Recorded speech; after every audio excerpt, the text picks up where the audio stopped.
Good morning. Can you guys hear me okay? Thank you for being here, and Julia and Kevin, thank you so much for having our little fireside chat this morning. It actually should be like coffee. We should have coffee here. So I'm not so much a fan of small talk, so let's just dig right into some of the real stuff, right, that makes life good. Was it love at first sight? We didn't prep for that question, but... It was love at first sight, actually. It sounds so like Disney, but we sat next to each other at the ceremony of my boss from MTV who married Kevin's classmate from Stanford. And I had to go up I had to go to the front and read a poem, and I was terrified. It was before I loved speaking in front of people. And I got back to my seat, and Kevin, who was a complete stranger, said, "You did a great job. I'm so proud of you." I was like, who are you? And I'll never forget, obviously, that first line because it's so emblematic of Kevin and our partnership, not to get too sappy this early in the morning. But yeah, we basically started a little long-distance relationship. I was in Los Angeles and Kevin was in San Francisco for 2 years. And then at the end of those 2 years, we got engaged, decided to start Eventbrite, got married, all within the same year. So it was really, it was a whirlwind. Hectic. And here we are. Yes, absolutely. Kevin, were you going to say something? No. Right. I can't top that story. Well, and I think, though, that Southwest, the airline of love, sort of served as the backbone of the relationship for a while. Is that right? And I think you guys have a fun story of taking the inaugural flight here to Nashville. Absolutely. Please. Well, we were just thrilled to be on this first and historic flight on Sunday, flying from San Francisco, or actually Oakland Airport. There's less fog over there, so you can be sure if you go out to the Bay Area, you're going to be on time a lot more. But Oakland to Nashville, first direct flight with Southwest Airlines, and we thought that it was just serendipitous that it was Southwest Airlines because Herb, the founder of Southwest, when he started the company back in '71, said he would put people first. And in our business at Eventbrite, we've always put people first, whether it's our customers or our employees. That's really an ingrained aspect of our culture. And it's something that was just very inspirational, seeing what Southwest does with tens of thousands of employees and how well they treat those employees. We think of technology as writing code and really innovating, but you've still got to remember when you're starting in a company, you're setting a tone for your startup, and we chose to put our employees first, our customers first. And that really shines through in our business. That's a competitive advantage as much as the patents and the sharp engineering tricks of the trade that we engage in. Absolutely. And Southwest is actually the backbone of that early relationship, too. So in 2004, we flew every single weekend to see each other. That's sort of our claim to fame on Southwest. But we actually didn't make the connection until we were checking in for the flight on Sunday. I said, this is so full circle, to have began our relationship with the help of Southwest, I guess. Yeah, that is so cool. Yeah. And so we'll get to the cultural aspects here in just a second because I think that's fascinating. But one thing that, as we were sort of talking, that I would love for both of you to elaborate on is this idea that, Julia, you said, I think I was more of sort of an operator, that pragmatist, that looked at things sort of step by step and what I needed to do. And I think, Kevin, you came from a very different world, right, where you were in college building companies and sold, Zoom, one of your first companies. And so can you talk about maybe what, sort of just meeting each other and what that awareness did for you and vice versa? Yeah, I mean, I grew up in a small beach town called Santa Cruz in California. I was a ballerina growing up. I had literally zero intention or aspirations to become an entrepreneur. I was not the kid with the lemonade stand. I was really good at being, told what to do as ballerina, taking direction and making adjustments. And so in my early career in television, it was very comfortable for me because it was a structured environment. It was exciting and creative, but there was definitely a corporate aspect to it. And when I met Kevin, I had zero idea really what a natural-born entrepreneur was like, or a serial entrepreneur. And I'll tell you that they're quite different than other folks. There's eternal optimism. Literally, there's a very, it's almost, I wouldn't say it's crazy, but it's hard-pressed to tell an entrepreneur that something can't work, because they always see a way for it to work, or they have that optimism. And so when I started working with Kevin, it was, and still remains to be, the best education for somebody who I think is a natural-born operator. I like to put things in order. I'm really good at taking chaos and creating something organized out of it. But really being able to open up the entrepreneur in me by putting one foot in front of the other in the early days was it was the best thing that's happened to me in terms of my professional life. Yeah, absolutely. And I think that is an important story to pull out, especially here, whether that's Nashville. I come from Kansas City, and so they're very different ecosystems than what you might find in San Francisco. And understanding that you don't have to feel like you are that natural-born sort of entrepreneur, and that through some awareness or mentorship, that can make a really big difference in someone's life to kind of build that confidence that I can do this. I think I can start. I might actually have a good idea. I think I could build a company. And so I think for areas like ours, where that's not just part of that regular narrative, it's really important. So, well, I would add that it's really exciting. Now having been in town a number of days and being out and about in the tech community, there is the solid foundation here that I see. I mean, it's wonderful to have Blackstone as generous as they are. The governor's words about really amplifying or enabling students to go on and get technical educations at no cost. Those are incredible movements. And then in speaking to the community out here, it does feel like Silicon Valley, 10 years ago, where all the entrepreneurs, all the engineers. We had a get together with engineers last night, and we have about 15 engineers in our office, and are trying to grow that really fast because we're just finding really, really great talent. So there is a network that's forming, a community that's forming.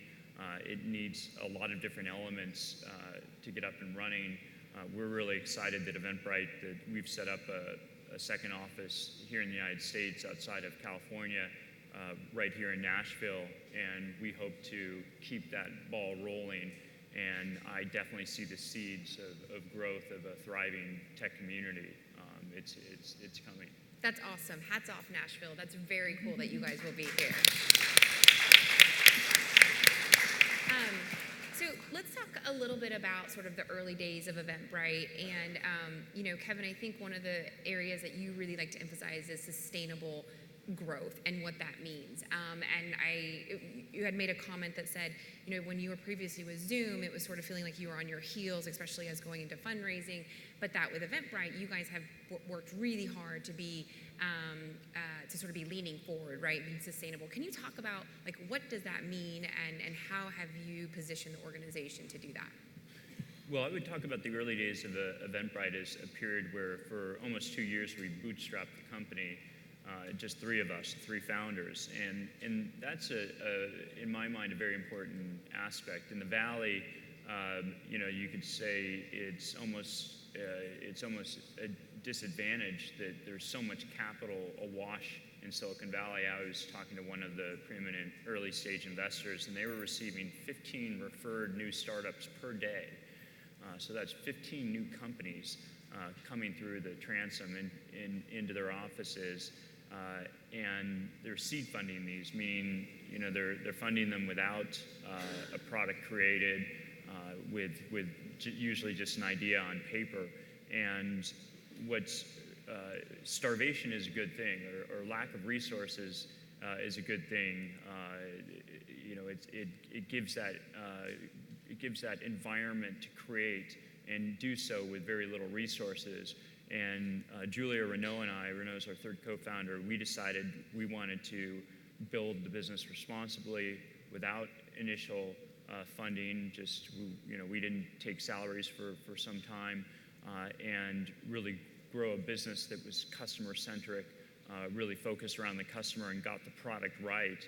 So the first 2 years, we just worked on ramping and building a business that could be sustainable, and that is a key element. So I know a lot of you probably look longingly at companies in the Valley that raise these big rounds of financing just right out the gates. It's really a big advantage to grow something, build something. You know, if you have to moonlight from your current job with your, and I suggest, you know, having co-founders in the company. It's hard to start a business on your own. That's a really important piece. But I, you know, do recommend, you know, you can moonlight, you can find a lot of ways, consult on the side, but just start building that business and don't expect that VC check to come in the door right from the start. Yeah, that's, I think, a great lesson to learn, especially as we talk about sort of in the middle part of the country, access to capital, lack of capital, or finding capital, but thinking that you have to go to the coast. And so I think it's a really great point that customer validation is a really great first step in building the company. Julia, when you were, one of the things after you guys started to kind of grow, you realized really quickly that your competitive advantage, that sustainable competitive advantage, were going to be the people in Eventbrite.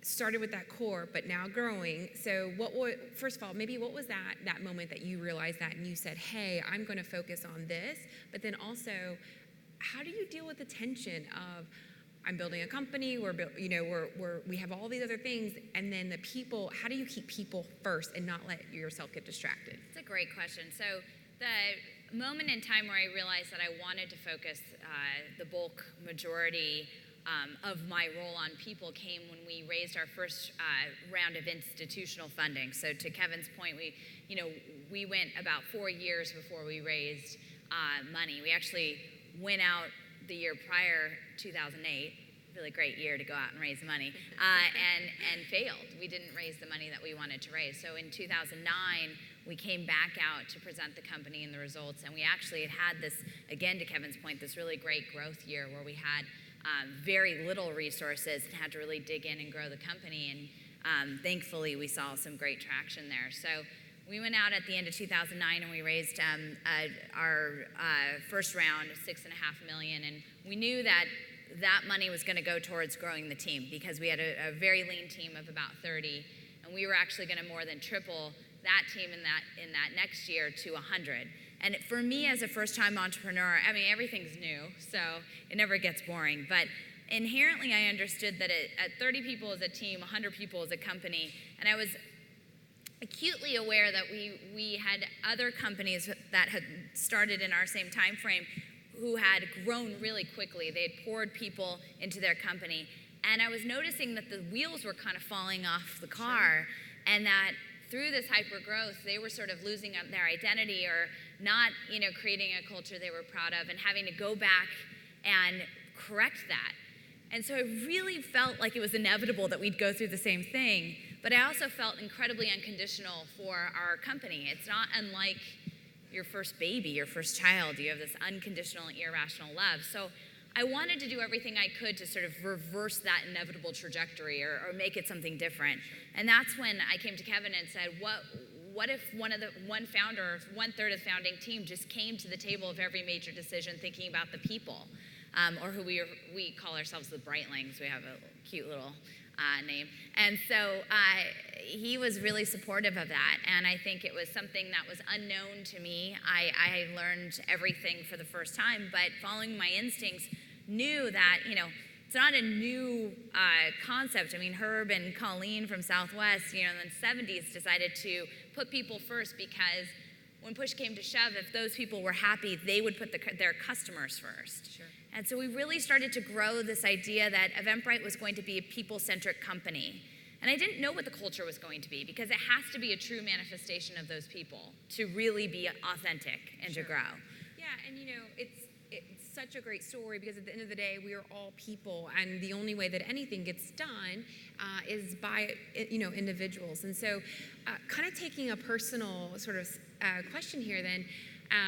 I deal with this problem, and how many of you are founders, co-founders of an early stage startup company? Raise your hand.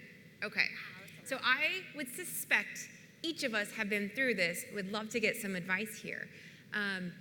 How do you sort of deal with as you mentioned, this was your first time going through this. Kevin, this was probably now you're embarking on your like third or fourth time going through this. How do you sort of be okay with the learning curve that it takes for you to get through it the first time? Because oftentimes I've said, oh my gosh, if I do this again, which I now am, but if I do this again, I feel like that curve, that time frame becomes so much shorter. But how do you kind of give yourself the leeway and the forgiveness to say, it's okay, it's all right, I've made the mistake, or I learned, and what maybe took 4 months of realization, I can now back that into 2 months. But because time is like such a critical component. Can you guys talk about that? Well, I'm gonna drive back to something earlier, and that's community. I think that banding together, that there is a thriving community. Again, last night out with a lot of entrepreneurs and engineers at a get-together, and there's a lot of that going on where you can really exchange those ideas. And then, of course, there's a whole body of information now online where you can just read and learn about the stories of entrepreneurs and what they go through. Inevitably, there's the big issues you face will always be corner cases or something, something that you didn't anticipate. And part of entrepreneurship is the successful companies. Every company gets hit with insurmountable challenges and problems and things that, the job of CEO is you wake up every morning, you hear bad news, is that you're always going to be fighting these things, but it's really persistence in overcoming these obstacles that really separate the long-term successful companies from those that didn't make it. I had the honor of being a seed investor in PayPal way back when. And that was a team in just a very short 2-year period that was under attack by fraudsters, massive attacks by fraudsters, had regulatory issues, had intense competition, and prevailed. And then more recently, watching Airbnb grow from Brian, Nate, and Joe, 3 founders, in a little loft in South of Market of San Francisco. Really having just all these crazy things happen. There was this incident where somebody trashed somebody's home and caused it was a national outrage, and then they've been having to deal with the regulatory environment of Airbnb. If any of you have used Airbnb as a host or a guest, them just tackling those challenges and working through them really separates it. So it's persistence and cleverness, and also just ensuring that you're in a good market. When you start a business, you want to make sure if everyone's swimming one way, you want to be swimming the other. So really being contrarian in your thinking. If there's 2,000 other photo startups in your space, maybe that's not the best space to be in. So really thinking contrarian. That's great. And Julia, you were also thinking contrarian when you said, "Hey, let's go." In terms of talent, I think I want to be in San Francisco. Talk about that decision and what in your gut told you that I think that's where we should be. Yeah, there's certain decisions you make that defy conventional wisdom. Location certainly has been one of them for us. In terms of not only San Francisco, instead of founding our company or putting our company down south in Silicon Valley, which is about 30 minutes away from San Francisco, we put our roots right in the heart of San Francisco at a time when it was a total ghost town.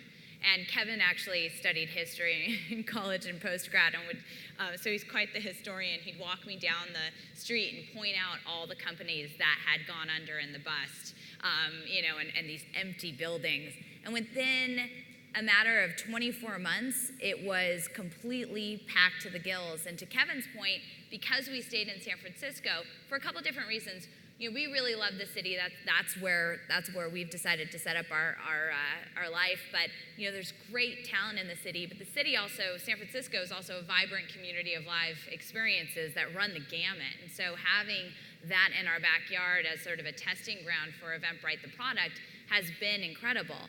I don't know if we could have predicted that everybody would move to the city, and obviously that presents its challenges. We have access to talent, but it's really expensive to live in the city now. It's really crowded. There's lots of congestion.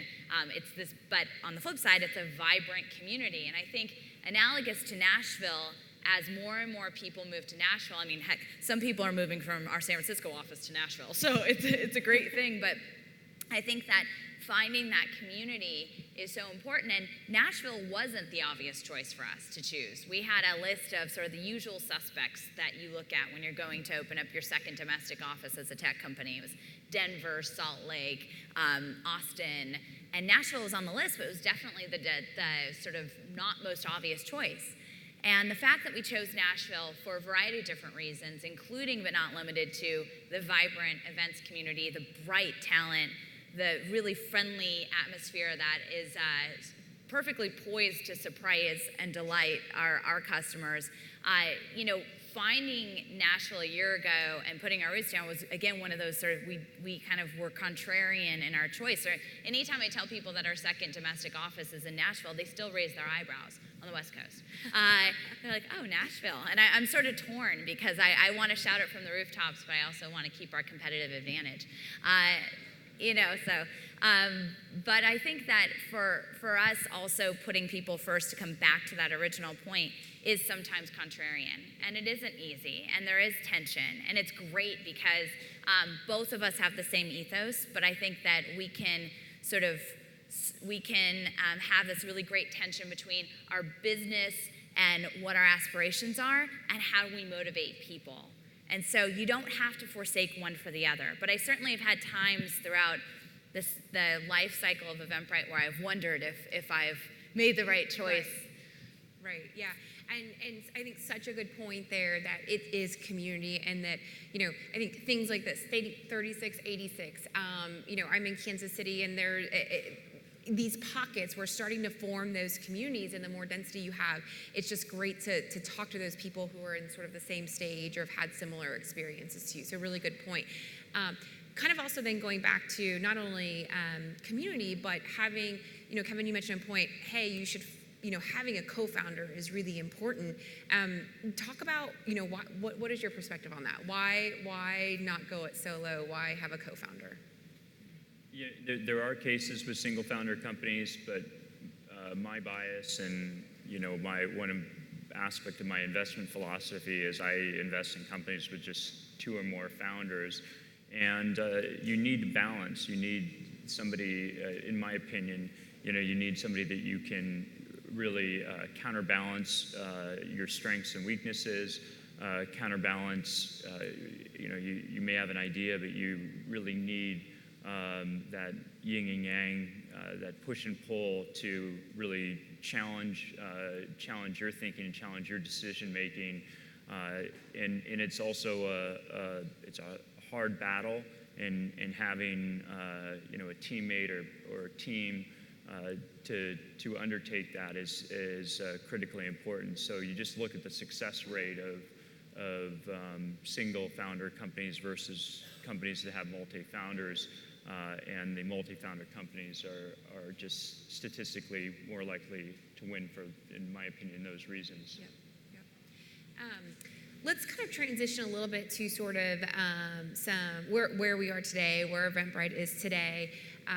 You both use the analogy that having a startup is like an organism and having to really understand when nutrients are needed. One of you want to maybe talk a little bit about sort of where that came from, and how do you apply that to sort of your thinking about where you go from here? Well, we're nearly 500 employees now, and that's when I say that, that's kind of awe-inspiring, and that's quite a number. But we tend to be more decentralized, and you can choose which direction, as you scale your company, how centralized or decentralized you want your company to be. But we chose this notion of the 2 pizza box teams, where we might be almost 500 employees, but our teams break down into small units, and a lot of it just is based on our entrepreneurial roots. On my entrepreneurial roots is that I think small teams can really get a lot done. We give a lot of autonomy to, say our engineering teams are made up of many small components. Like there's a team that just builds, writes code, and attacks, goes after fraudsters that are coming after our site. So we have a fraud team, for example, that's just a handful of people, and that's what we would call the startup within the startup.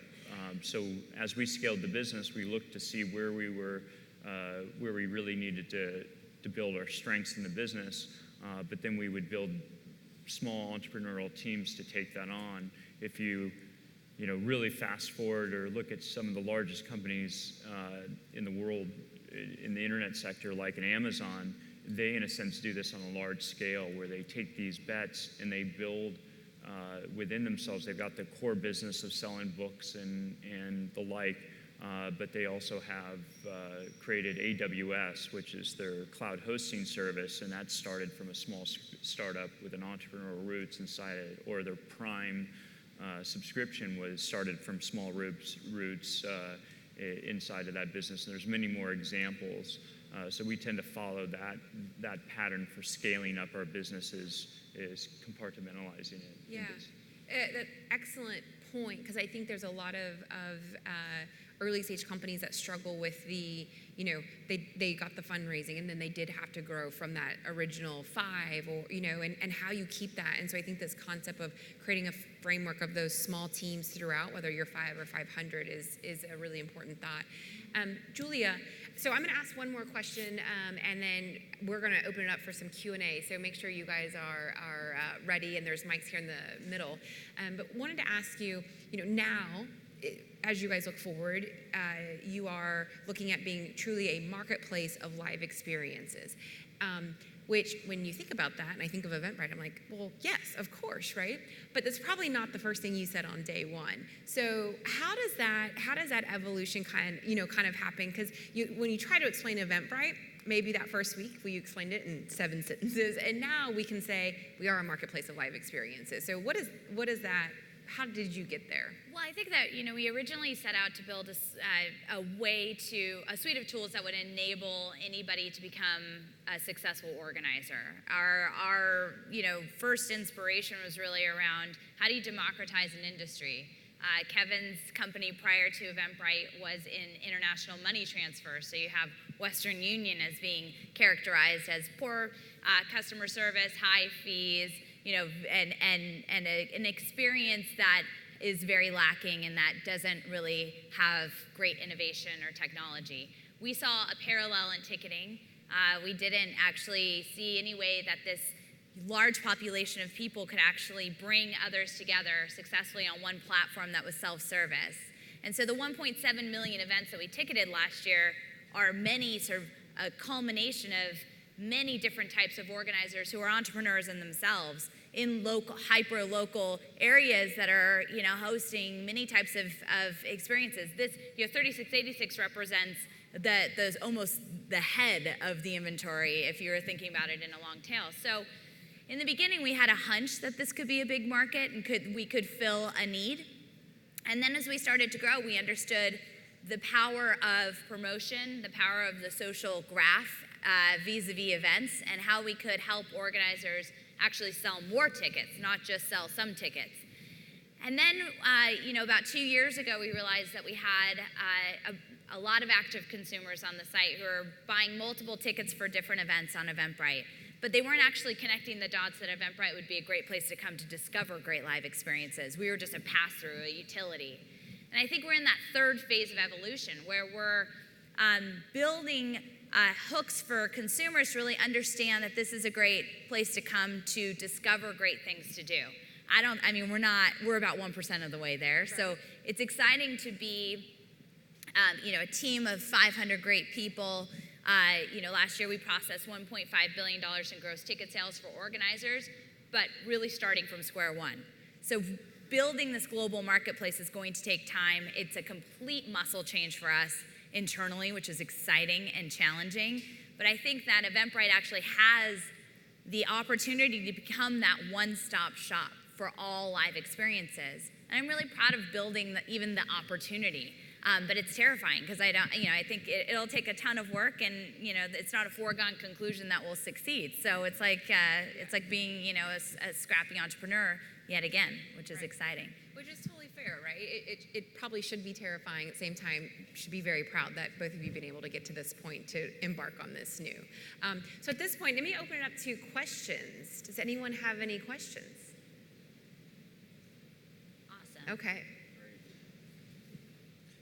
Hi, thanks for being here. I am interested in the original vision for the company and the difference between that and where you've ended up today in terms of pivots or major, we didn't think about that, let's go in that direction. So I'd like to see how that evolved over time. Great question about the founding vision and where we are today. We really talk about democratization and disruption. We had originally talked, what was on our minds was democratization, and by that, what we saw is that there was this, if you imagine a pyramid, the top of the pyramid are the largest stadiums and concerts and arenas, and that's really where the incumbent ticket players play. And we saw this huge opportunity in greater surface area below that top of the pyramid. And we really set out to democratize ticketing, that any fledgling artist could set up and sell tickets. And now we've had tens of thousands of musicians and so on hold their own concerts using Eventbrite. So we really started out as a business to democratize. And what happened is that we were pulled up into larger events with time. So as we built a very solid platform, we suddenly were, last weekend, we just ticketed Governor's Ball. It's a 80,000 or so person festival on New York's Governor's Island, and with Jack White and Outkast headlining. So we were drawn up to disrupt. And there you have a market that is characterized by antiquated technology, it's characterized by poor service, and really we stood for all those different, for really the opposite side of that, and we see that opportunity now in our and I wouldn't call it a pivot, I would really say it's a natural extension of our business. Great. Yeah, thanks. Thanks for coming. I'm an expatriate from Silicon Valley, so really glad to hear you. I really enjoyed how you described sort of how the focus moved northward in San Francisco and how you guys are now dealing with some of those difficulties. We love the fact that you guys are here in Nashville now and other folks like Warby Parker coming, but quite frankly, it's back office stuff. It's sort of the lower value add. As you look in the future, being there based in San Francisco, do you see you using more virtualization tools for teams in perhaps more strategic roles, being not there in San Francisco, product roles, marketing roles, and what tools will make that easier or harder? Yeah, without a doubt, it's happening now. We have 15 engineers, and we've made a conscientious in Nashville. And have made a conscientious decision to really focus on recruiting engineering to work on core aspects of the service here in Nashville. We've got a great engineering leader, Brian Mays, who's heading that up, and the level of talent here is great. And I can tell you, it's fairly simple to pull that back office, those. A lot of the healthcare developers and so on from those types of positions into a more entrepreneurial environment like Eventbrite. And yes, the tools are certainly keeping up, whether it's Google Hangouts or Slack. The kind of space and time has shrunk. We've been able to work very collaboratively back and forth together. We have Nashville engineers and also our customer service team in our home office quite a bit in exchanges back and forth. So it is what's happening. I was mentioning WordPress the other day. WordPress is a company that's 100% virtual. that the employees of WordPress all work from home all around the world, and given the dynamics of the Bay Area, and I think Nashville is really primed, given all these different attributes I talked about: cost of living, highly educated, strong talent base, engineering core out here. That Warby Parker and Lonely Planet and Birchbox and all these are just the start of it.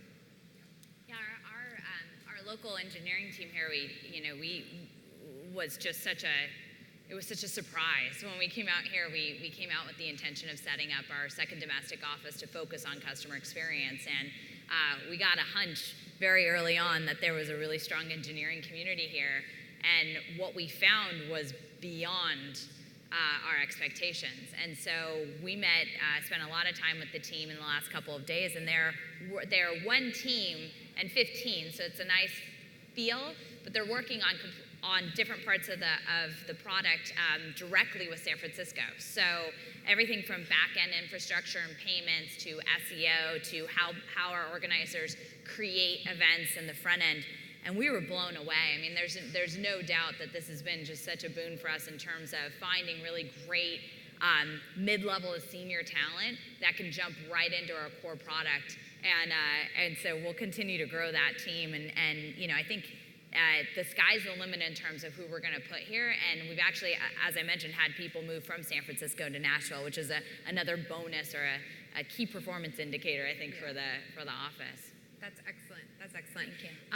And if you haven't tried it, I love Slack. Slackbot is my friend. It is a fantastic tool. If anyone hasn't used it, you definitely should. So we're going to wrap up. I'm going to ask you both one question. I don't believe in regrets, so I won't ask you what would you do different, but I will ask what keeps you up at night. What's the one thing right now keeping you up at night? And it could be children. Or Thankfully, they're sleeping, yes. So that's great. We have a 3-year-old and a 7-year-old. I think what keeps me up at night is this new challenge ahead of us. I think engaging the consumer side of our business is so exciting, but it's going to take a tremendous amount of work. And so I get incredibly excited when I think about 18 months from now, what Eventbrite looks like, especially in your pocket, sort of in the mobile sphere, and how we start to really make the world a better place for consumers and how we start to become that destination. So that's definitely what causes me both excitement and terror at night. Absolutely. Well, I've been sleeping well in Nashville, and the reason, it's a wonderful town, but I've got just seeing the talent here, in coming from the Bay Area, where it's just so intensely competitive that you're dealing with, with candidates getting 5 offers and bidding wars and so on, and to come here with a wonderful cost of living, with a great university system with Vanderbilt in the backyard. It has all those elements of producing great talent, and so what keeps me awake is always finding and staying ahead of the curve with great talent on your team. That's great. That's great. Well, thank you both so much for doing this and sharing your story. It resonates, and I think I told you earlier, definitely has resonated with me, so grateful to do that. And thank you for being such a great audience, and hope everyone enjoys the rest of the conference. Reagan, thank you. It's really a pleasure. Thank you, Reagan.